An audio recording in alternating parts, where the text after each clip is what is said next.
del 98% in medicina, eppure verrà chiusa medicina. È l'unico ospedale antisismico, eppure verrà chiuso. La Tisana ha il problema del punto nascita, anche lì avremo un decentramento non da poco. Nell'UTI c'è stata fatta una legge che ha subito già 11 varianti prima di entrare in vigore, con un costo di decine di milioni. Insomma, 11 modifiche, come si dice, in corso d'opera, perché probabilmente qualcosa non andava, così almeno si narra. Ma in effetti sono stati spesi decine di milioni per questo. Noi col buon senso di poi potremmo dire che questi potevano anche essere spalmati sulla sanità o su qualcos'altro. Ma quello che vi rode a voi è il discorso anche relativo alla possibilità di consultare il popolo sovrano, cittadino contribuente, io sottolineo, il quale magari cambiare, no? Dare una sterzata, perché qualcuno parla che ormai dice che questa regione che ha superato i 50 anni come forma istituzionale è superata, un po' come la Repubblica Italiana.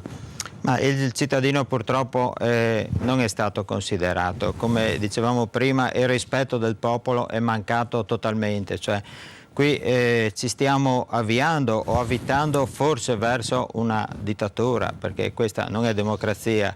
Il fatto che chi ha votato... democrazia in un certo senso. Ma diciamo che chi ha votato si chiama Partito Democratico. Democratico non riesco a capire in cosa, cioè forse partito ladri di democrazia in questo caso sarebbe più adatto, perché non ascoltare il popolo, non avere la sensibilità di capire il popolo, secondo me... Allora, se loro, tra parentesi, lei ha sottolineato, ha detto una parola forte, molto importante, ladri, voi cosa siete, i Robin Hood della situazione? Ma noi diciamo che abbiamo ottenuto, guardiamo sempre al lato positivo della vicenda, abbiamo ottenuto una cosa che non è da poco, non solo noi ma tutti i comitati che hanno partecipato.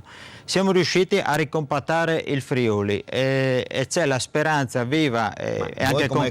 Come movimento politico o come gruppo, diciamo, autonomista? Come gruppo autonomista siamo riusciti a ricompattare il Friuli, quindi il Friuli penso, anzi spero, ma sono quasi certo ormai dopo questa vicenda che ha dato il là a una situazione nuova, che riuscirà a sviluppare qualcosa di positivo anche in un contesto politico e non sarà sempre più sotan come è stato purtroppo tenuto fin insomma come... da 90 e torna a sdrezz, questo è il discorso. Sì, rigidi e più forti di prima, anzi dirò di più, abbiamo scoperto proprio ieri che in Friuli c'è gente pulita, libera da condizionamenti politici e decisa ad andare fino in fondo, ma veramente determinata, e questa ci rende forti, perché il lavoro che è stato fatto nella raccolta firme e le attività sui mercati e i gazebi sono stati e stanno dando un risultato molto positivo. Bene, grazie a Rino Specogna del Fronte Friulano, rimanga un attimo con noi perché adesso andiamo a parlare